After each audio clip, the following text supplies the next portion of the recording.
අපි හිතුවට හෘදය පොඩි හෘද විවේකයක්වත් ගන්න නැතුව වැඩ කරනවා කියලා. ඇත්තටම ජීවිත කාලෙන් භාගයක්ම හෘදය කරලා තියෙන්නේ මොකද්ද? විවේක ගන්න එක. ස්ටක් වෙනවා. මේ අත මගේ කර්ණිකාව මේ අතමයි කෝෂිකා පැත්ත කියලා දන්නා මොකද වෙන්නේ හෘද ස්පන්දනයකද? මෙන්න මෙහෙම සංකෝචනයක් කළා ඉහිල් වෙනවත් එක්කම ඊට පස්සේ ඔන්නෝම සංකෝචනයක් කරනවා. ඒක ඉහිල් වෙනවා. ඊට පස්සේ පොඩි වෙලාවක් තියෙනවා. පැහැදිලිද? ඊට පස්සේ ආයි මේක සංකෝචනය වෙනවා ඕම වෙනවා. පැහැදිලිද? ආයි ඕම වෙනවා ඕම වෙනවා. ඉතින් මේක මෙහෙම නෙමෙයි වෙන්නේ. දැන් මගේ මේ වැඩේට කොච්චර වෙලාවක් ගියද? තප්පර එකමාරක් විතර ගියා. නමුත් මේක තප්පර 0.8ක් ඇතුළත වෙනවා. එතකොට ඕගොල්ලන්ට පේන්නේ කොහොමද? ඔන්න ඔය විදිහේ වේගකින් තමයි ඒක වෙනවා පේන්නේ. පැහැදිලිද? එහෙනම් එක හෘද ස්පන්දනයකදී සිදුවීම් තුනක් වෙනවා කියලා පේනවානේ. මොකද්ද වෙන්නේ? එකක් තමයි කර්ණිකා කියන ඒවා සංකෝචනය වුණා.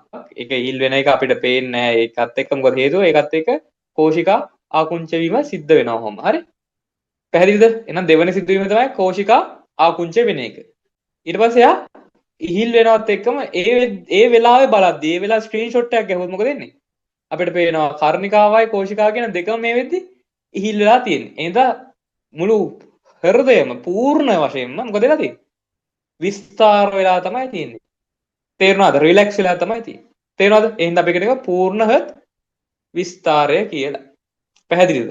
ඇත්තටම අපි හිතුවට හෘදය පොඩි හෘද විවේකයක්වත් ගන්න නැතුව වැඩ කරනවා කියලා. ඇත්තටම ජීවිත කාලෙන් භාගයක්ම හෘදය කරලා තියෙන්නේ මොකද්ද? විවේක ගන්න එක. පැහැදිලිද?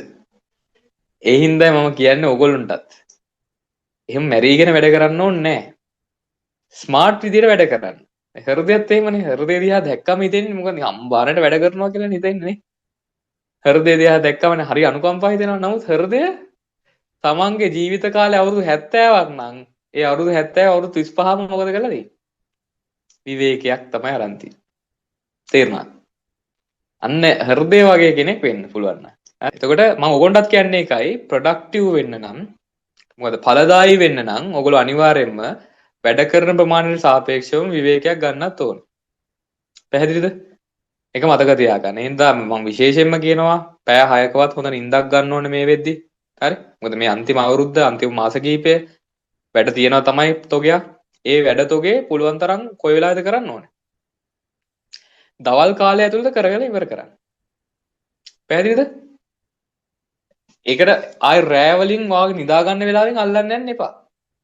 ඔය මම දැකලා තියෙනවා සමහර ටෙලිග්‍රෑම් ගෲප් වලත් මේ වෙද්දි දානවා ළමයින්ගේ මේ කොච්චර දවසට වැඩ කරාද කියලා වෝට් කරන්න කියලා. සමහරවිට බොරුවටත් එක්ක දාන පැය 16ක් විතර. ඒක දැකලා අනිත් ඒවුන් ડિප්‍රෙස් වෙනවා අම්මලා පැය 16ක් වැඩ කරන උනුත් ඉන්නවනේ කියලා දැන්.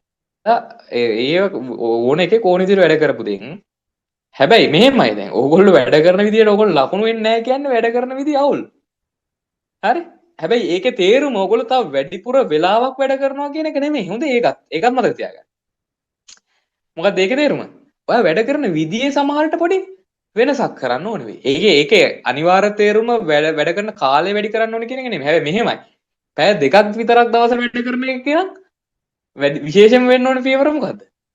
කාලය වැඩි කරගන්න ඕනේ. ඒක වෙනම කතාවක්. මම කියන්නේ දැනටවත් පැය 10ක් 12ක් වැඩ කරලත් ඕගොල්ලෝ ලකුණුත් නැත්නම් ඒකට හේතුව ඔයගොල්ලෝ වැඩ නොකිරීම නෙමෙයිනේ ළමයි. ඒකට පිළියමක් විතර ඔයගොල්ලෝ කරන්න ඕනේ තව පැය 24ක්ම වැඩ කරන එක නෙමෙයි. මොකද කරන්න ඕනේ Tamanට වැරදිලා තින්නේ මොකද්ද කියලා හොයලා එතන හදාගන්න එක. තේරුණාද? කවිෂා, ශම්මි තේරුණාද? එඳා ඒකට උපදෙස් ගන්න ඕන නම් මගෙන් උපදෙස් ගන්න පෞද්ගලිකව කතා කරලා. හරි? මොකද මේ වෙලාවේ ඒක හදාගත්තොත් තමයි ඊතුරු මාස ටික හරියට ගොඩ දාගන්න පුළුවන් වෙන්නේ. හොඳ ප්ලෑන් එකක් ඕනේ ඔක්කොටම කලින්. හොඳේ? හරි. දැන් තේරුණාද ඔයගොල්ලන්ට මේ